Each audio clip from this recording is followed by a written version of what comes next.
kako gledate na politička korektnost? Ne gledam na političku korektnost zato što politička korektnost ne postoji. Postoji samo politička nekorektnost.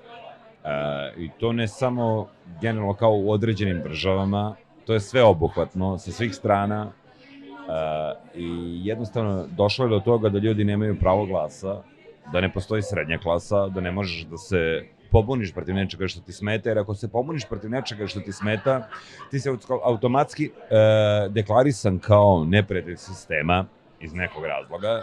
Tako da mislim, samo politička korektnost, generalno ne samo u Srbiji, ne znam kakva je situacija iskreno ovde u Makedoniji, ali mislim da, ali pratim i ajde ostale zemlje, to što uspem da uhvatim, mislim da politička korektnost retko gde postoji.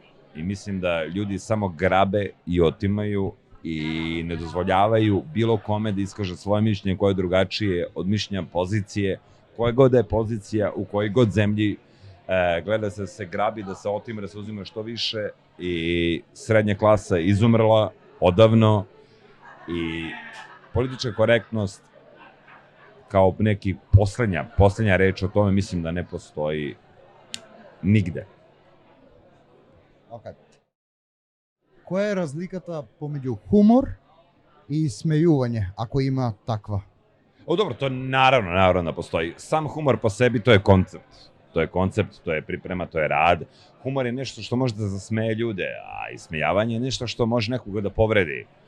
Mi koji se bavimo stand-up komedijom, na primjer, pre svega, nama je poenta da stavimo akcenat na humor, jer želimo da zasmemo ljude koji su nam ukazali svoje poverenje, svoje vreme i došli, platili kartu ili sve jedno, pojavili se tu kad mi nastupamo i treba da opravdaš njihovo poverenje, njihovo vreme, da ih nasmeješ. Ali smejavanje to već prelazi u neku vrstu prozivke, u neku vrstu totalno nekonceptualnog kućnog vaspitanja koje se tada pokazuje kao da ne postoji. Što znači da jednostavno mislim da ljudi dosta greše. Mi kad krenemo, na primjer, na nastup, ajde tako da kažem, nama je cela poenta kad izađemo na binu, da se s ljudima provedemo, da napravimo dobru atmosferu, da njima bude dobro nama.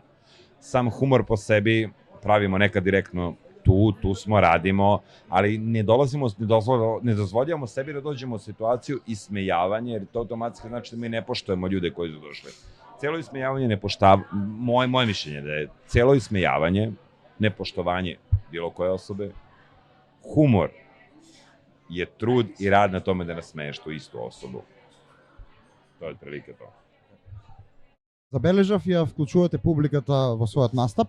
Дали тоа го правите преку импровизација или тоа е претходно припремен материјал, па само наоѓате жртви во публиката на кои да го фокусирате тоа? Pa to nije toliko jednostavno za odgovoriti. Znaš kako, svaki stand-up komičar otprilike spremi svojih 95% nastupa i onda otprilike nekih 5% ti bude improvizacija, ali zavisi kako, gde i kako kad.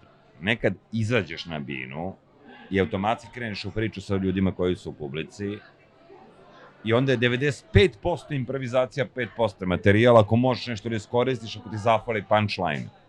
I mi smo generalno sve vreme u svom materijalu dok smo na bini, sve vreme ga prelistavamo u glavi, sve vreme da ne zaboravimo ovo moram da kažem, ovo je ono što je smešno. Desi se nekada ga zaboraviš, ali to se nekad potkrepi nekim drugim stvarima. Generalno, mnogo malo improvizacije, mnogo je rada, da bi sve to izgledalo kao improvizacija i što nije. Tako da, ljudi to koji su u publici na tom nekom nastupu, to nikad neće shvatiti šta je tačno to bila improvizacija, šta nije. Mi znamo svaki minut, svaki sekund šta je improvizovano i nekad to pređe u mnogo veći procenat od tih 5% improvizacije, nekad to bude bukvalno i 100%. I kad prođe dobro, to je stvar koju mi ubacujemo u neke naše naredne nastupe i koristimo. Ili jednostavno, ako ne možda ubacimo svoj materijal, iskoristimo za neku sledeću konverzaciju sa publikom, jer znamo da je to ono što će da prođe. Tako da, sve zavisi od publike. Publika je tu merodavna, da mi sami znamo koliko možda improvizujemo, ali ako idemo na spremljen nastup, maksimalno 5% improvizacije. Maksimalno. Hvala. Nema na čemu.